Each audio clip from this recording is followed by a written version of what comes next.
IAS prelims परीक्षा 1993 में पूछे गए सामान्य अध्ययन के 10 महत्वपूर्ण प्रश्नों के इस वीडियो में आपका स्वागत है।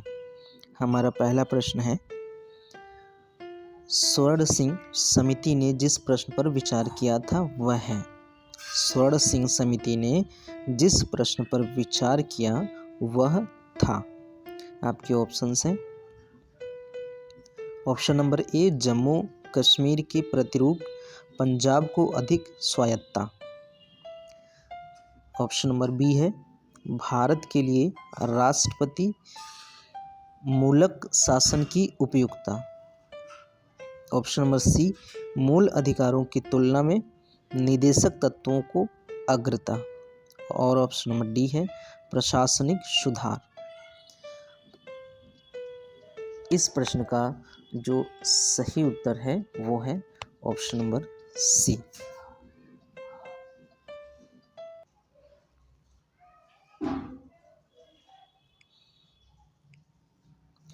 ऑप्शन नंबर सी इस प्रश्न का सही जवाब है।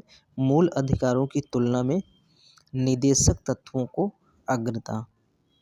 अब बढ़ते हैं हम लोग इस प्रश्न की व्याख्या की ओर। पूर्व प्रधानमंत्री स्वर्गीय श्रीमती इंदिरा गांधी द्वारा गठित की गई सरदार स्वर्ण सिंह समिति की सिफारिश पर 42वां संविधान संशोधन अधिनियम 1976 पारित किया गया। सरदार स्वर्ण सिंह समिति का गठन मूल अधिकारों पर राज्य के नीति निदेशक तत्वों को वरीयता प्रदान करने के प्रश्न पर विचार करने के लिए किया गया था। स्वर्ण सिंह समिति की सिफारिश पर संविधान में अब तक का सबसे विशद 42वां संशोधन किया गया। इसी कारण 42वें संशोधन को लघु संविधान की संज्ञा दी जाती है। 42वें संशोधन द्वारा सभी नीति निदेशक तत्वों को मूल अधिकारों पर प्राथमिकता प्रदान करते हुए 3 नए निदेशक तत्वों को संविधान में शामिल किया गया। इसके अतिरिक्त 42वें संविधान संशोधन द्वारा मूल कर्तव्य प्रस्तावना में पंथ निरपेक्ष, समाजवादी एवं अखंडता शब्द राष्ट्रपति के मंत्रिपरिषद की सलाह मानने की बाध्यता तथा संसद व राज्य विधानमंडल सभाओं व राज्य विधानसभाओं का कार्यकाल 6 वर्ष करना आदि प्रावधानों का समावेशन किया गया। तो इस हिसाब से इस प्रश्न का जो सही जवाब है वो है ऑप्शन नंबर सी, मूल अधिकारों की तुलना में निदेशक तत्वों को अग्रता। अगला प्रश्न है, भारत के राष्ट्रपति ने जिस एक मात्र मामले में अपनी वीटो की शक्ति का प्रयोग किया था वह था। आपके ऑप्शंस हैं। Option number A, Hindu code bill. Option number B, PEPSU विनियोग विधेयक। ऑप्शन नंबर सी, भारतीय डाकघर। और ऑप्शन नंबर डी, दहेज प्रतिषेध विधेयक। इस प्रश्न का जो सही जवाब है वो है ऑप्शन नंबर सी। चलिए इस प्रश्न की व्याख्या की ओर चलते हैं। प्रस्तुत प्रश्न अत्यंत जटिल है क्योंकि राष्ट्रपति ने विकल्प बी व सी 2 मामलों में अपने विशेषाधिकार का प्रयोग किया है। पेप्सू मामले में राष्ट्रपति ने अपने पूर्ण विशेषाधिकार अर्थात एब्सोल्यूट वीटो का प्रयोग किया था। तो भारतीय डाकघर मामले में पॉकेट वीटो का।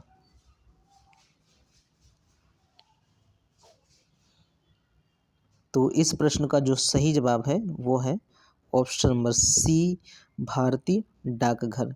चूँकि व्याख्या क्या कह रहा है, व्याख्या हमारा कह रहा है कि विकल्प बी और सी दोनों में प्रयोग किया गया है, लेकिन अगर नज़दीकी उत्तर की बात करें इसमें तो वो होता है ऑप्शन नंबर सी, भारतीय डाकघर संशोधन विधेयक। चूँकि इस ऑप्शन में इन ऑप्शंस में से कोई भी ऐसा ऑप्शन नहीं है कि बी और सी दोनों सही है, ऐसा कोई ऑप्शन नहीं है। तो नज़दीकी जो सही जवाब है वो है ऑप्शन नंबर सी, भारतीय डाकघर। अगला प्रश्न है, राष्ट्रपति के निर्वाचन में राज्य का मुख्यमंत्री मतदान करने के लिए पात्र नहीं होता यदि। राष्ट्रपति के निर्वाचन में राज्य का मुख्यमंत्री मतदान करने के लिए पात्र नहीं होता यदि आपके ऑप्शन हैं, वह स्वयं प्रत्याशी होता है तब। ऑप्शन नंबर बी है, उसे राज्य विधानमंडल के निचले सदन में अपना बहुमत सिद्ध करना शेष हो। ऑप्शन नंबर सी है, वह राज्य विधानमंडल में उच्च सदन का सदस्य हो। और ऑप्शन नंबर डी है, यदि वह काम चलाऊ रूप में नियुक्त मुख्यमंत्री हो तब। तो इस प्रश्न का जो सही जवाब है वो है ऑप्शन नंबर सी, वह राज्य विधानमंडल में उच्च सदन का सदस्य हो। यदि वह राज्य विधानमंडल में उच्च सदन का सदस्य है तो फिर वह राष्ट्रपति के निर्वाचन में भाग नहीं ले सकता, वो राष्ट्रपति को वोट देने के लिए योग्यता नहीं रखता है। तो ऑप्शन नंबर सी इस प्रश्न का सही जवाब है। चलिए इस प्रश्न की व्याख्या की ओर। भारतीय संविधान के अनुच्छेद 54 से स्पष्ट होता है कि राज्य विधानमंडल के उच्च सदन अर्थात विधान परिषद के सदस्य का उल्लेख निर्वाचक मंडल में नहीं है, अतः विकल्प सी सही उत्तर है। अब चलते हैं अपने अगले प्रश्न की ओर। भारतीय प्रशासनिक सेवा अर्थात आईएएस और भारतीय पुलिस सेवा अर्थात आईपीएस को समाप्त करने की सिफारिश किसने की थी? आपके ऑप्शंस हैं, ऑप्शन नंबर ए ढेबर आयोग, ऑप्शन नंबर बी कालेकर आयोग, ऑप्शन नंबर सी खेर आयोग और ऑप्शन नंबर डी राजमन्नार आयोग। इस प्रश्न का जो सही जवाब है वो है option number B. Option number इस प्रश्न का सही जवाब है ऑप्शन नंबर डी राजमन्नार आयोग। तो राजमन्नार आयोग ने सिफारिश किया था कि आईएएस और आईपीएस की जो सेवा है भारत में उसको समाप्त कर दिया जाए। तो चलते हैं इस प्रश्न की व्याख्या की ओर। केंद्र राज्य संबंधों पर विचार करने हेतु राजमन्नार आयोग का गठन 1969 ईस्वी में तमिलनाडु सरकार द्वारा किया गया था। आयोग के अध्यक्ष पीवी राजमन्नार तथा 2 सदस्य पीसी रेड्डी तथा स्वामी पीएल मुदलियार थे। 1971 में प्रकाशित अपनी रिपोर्ट में राजमन्नार आयोग ने संघ राज्य संबंधों में योजना आयोग की भूमिका को नकारने के साथ साथ केंद्र सरकार द्वारा राज्यों में नियुक्त किए जाने वाले भारतीय प्रशासनिक सेवा आईएएस तथा भारतीय पुलिस सेवा आईपीएस को समाप्त किए जाने की सिफारिश की थी। ज्ञातव्य है कि कालेकर आयोग का गठन 1953 ईस्वी में भारतीय समाज के पिछड़े वर्गों की पहचान तथा उनके हित संवर्धन हेतु सिफारिश देने के लिए किया गया था, जबकि बीजी खेर आयोग 1955 में राष्ट्रपति द्वारा नियुक्त किया गया राजभाषा आयोग था, जिसने 1956 में अपनी रिपोर्ट राष्ट्रपति को सौंपी थी। तो इस हिसाब से इस प्रश्न का जो सही जवाब है वो है ऑप्शन नंबर डी राजमन्नार आयोग ने सिफारिश किया था कि आईएएस और आईपीएस की सेवाएं बंद कर दी जाएं। अगला प्रश्न है, स्पीकर के पद के विषय में निम्नलिखित कथनों में से कौन सा सही है? आपके ऑप्शंस हैं, ऑप्शन नंबर ए वह राष्ट्रपति के प्रसाद पर्यंत पद धारण करता है। ऑप्शन नंबर बी है यह आवश्यक नहीं कि अपने निर्वाचन के समय वह सदन का सदस्य हो, परंतु उसे अपने निर्वाचन के बाद 6 मास के भीतर सदन का सदस्य हो जाना पड़ेगा। ऑप्शन नंबर सी है यदि सामान्य अवधि से पूर्व सदन को भंग कर दिया जाए तो उसे अपना पद छोड़ना होगा। ऑप्शन नंबर डी है यदि वह त्यागपत्र देना चाहे तो उसे अपना त्यागपत्र उपाध्यक्ष को संबोधित करना होगा। तो इस प्रश्न का जो सही जवाब है वो है ऑप्शन नंबर डी, यदि वह त्यागपत्र देना चाहे तो उसे अपना त्यागपत्र उपाध्यक्ष को संबोधित करना होगा। तो प्रश्न नंबर 55 का जो सही जवाब है वो है ऑप्शन नंबर डी। चलिए इस प्रश्न की व्याख्या की ओर चलते हैं। इस प्रश्न के सही उत्तर के लिए इसके सभी विकल्पों पर क्रमशः विचार करना होगा। विकल्प ए स्पष्टतया असत्य है, क्योंकि संविधान के अनुसार स्पीकर के विषय में राष्ट्रपति की कोई भूमिका नहीं होती है। तो इसलिए जो ऑप्शन नंबर ए है वो स्पष्ट रूप से गलत है। विकल्प बी भी असत्य है, क्योंकि अनुच्छेद 93 के अनुसार लोकसभा के सदस्य अपने में से अपना अध्यक्ष चुनेंगे। जहाँ तक विकल्प सी की बात है, अनुच्छेद 94 इस संदर्भ में स्पष्ट कहता है कि नई लोकसभा के प्रथम अधिवेशन के ठीक पहले तक पूर्व स्पीकर अपने पद पर बना रहेगा, अतः यह विकल्प भी असत्य है। विकल्प डी के विषय में अनुच्छेद 94 ख में स्पष्ट उल्लेख है, अतः विकल्प डी सही उत्तर है। यहाँ से देखिए, अतः यह विकल्प भी असत्य है। विकल्प डी के विषय में अनुच्छेद 94 ख में स्पष्ट उल्लेख है, अतः विकल्प डी सही जवाब है।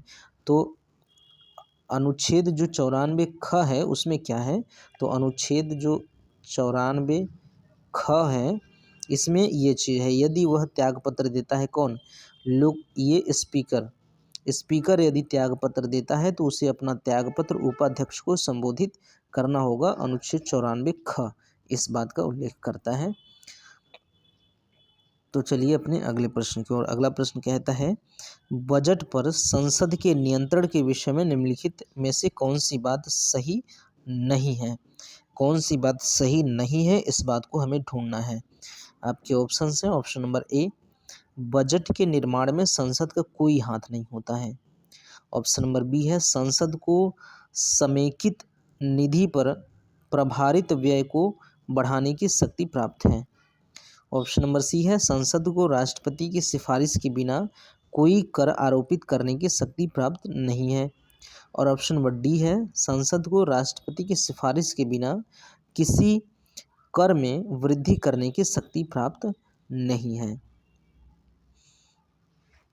तो इस प्रश्न का जो प्रश्न संख्या 56 है, इसका सही जवाब है ऑप्शन नंबर ए।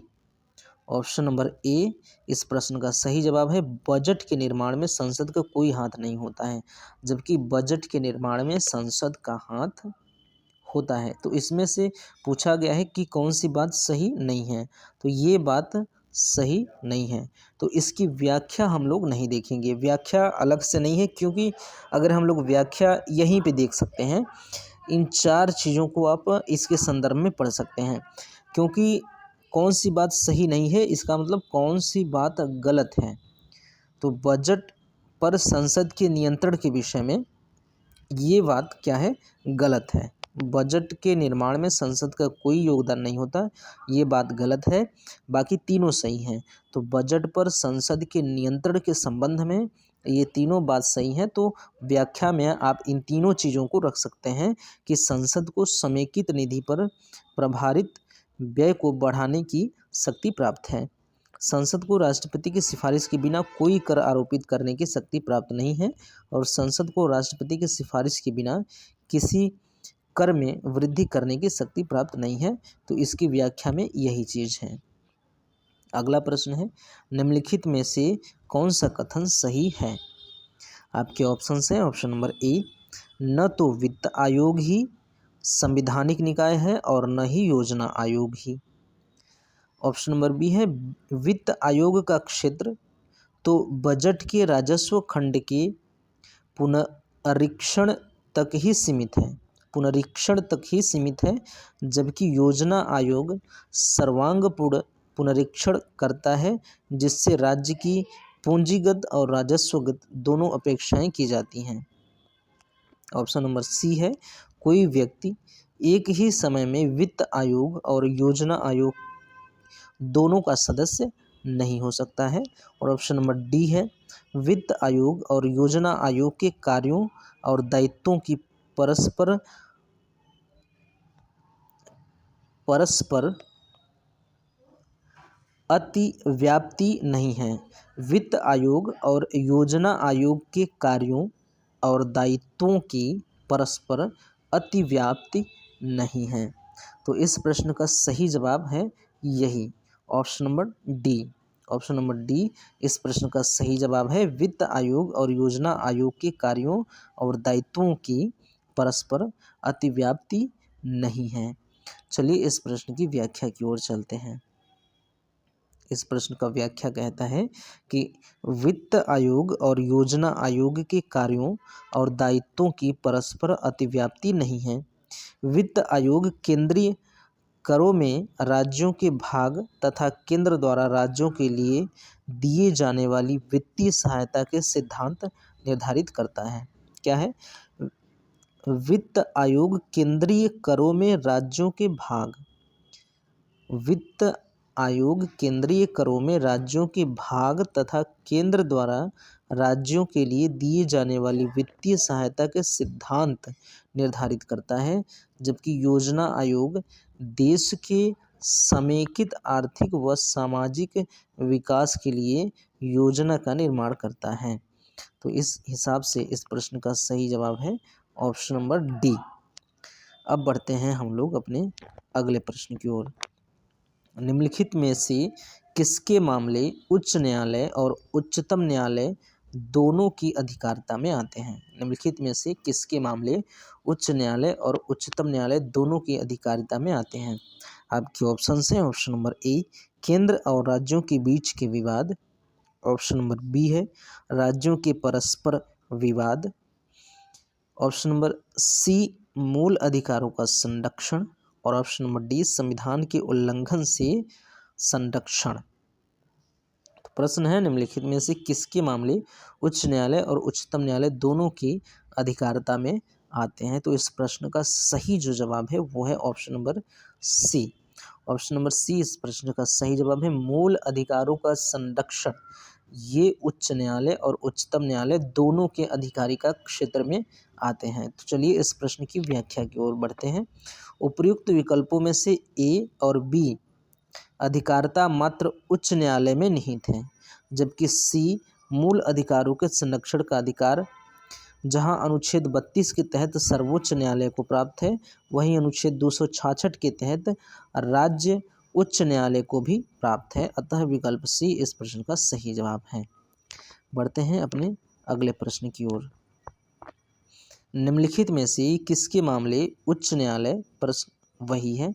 बढ़ते हैं अपने अगले प्रश्न की ओर। निम्नलिखित में से कौन सा लक्षण भारतीय परिसंघ और अमेरिका परिसंघ में समान रूप से पाया जाता है? निम्नलिखित में से कौन सा लक्षण भारतीय संघ और अमेरिका परिसंघ में समान रूप से पाया जाता है? आपके ऑप्शन हैं। ऑप्शन नंबर ए एक ही नागरिकता अर्थात एकल नागरिकता, ऑप्शन नंबर बी संविधान की 3 अनुसूचियां, ऑप्शन नंबर सी नगर पालिका की द्वैधता नगर पालिका की द्वैधता 2 नगर पालिकाएं, और ऑप्शन नंबर डी संविधान के निर्वाचन के लिए परिसंघीय उच्चतम न्यायालय। तो इस प्रश्न का जो सही जवाब है वो है option number D. Option number D इस प्रश्न का सही जवाब है। संविधान के निर्वाचन के लिए परिसंघीय उच्चतम न्यायालय। तो चलिए इस प्रश्न की व्याख्या की ओर चलते हैं। संविधान के निर्वाचन के लिए एक परिसंघीय उच्चतम न्यायालय की स्थापना की प्रक्रिया भारतीय संविधान में अमेरिकी संविधान से प्रभावित है। यह मूल अमेरिकी संविधान का अंग नहीं था, वरन यह मार्बरी बनाम मेडिसन के वाद में न्यायाधीश जॉन मार्शल द्वारा प्रतिपादित किया गया था। तो इस प्रश्न का सही जवाब है ऑप्शन नंबर डी संविधान के निर्वाचन के लिए परिसंघीय उच्चतम न्यायालय। अब अपने अगले प्रश्न की ओर बढ़ते हैं और इस वीडियो का यह अंतिम प्रश्न था, क्योंकि प्रश्न संख्या में मिस्टेक हुआ है। देखिए स्टार्टिंग से चलते हैं। हम लोगों ने 10 प्रश्नों को पढ़ना था। यह है 51 1 2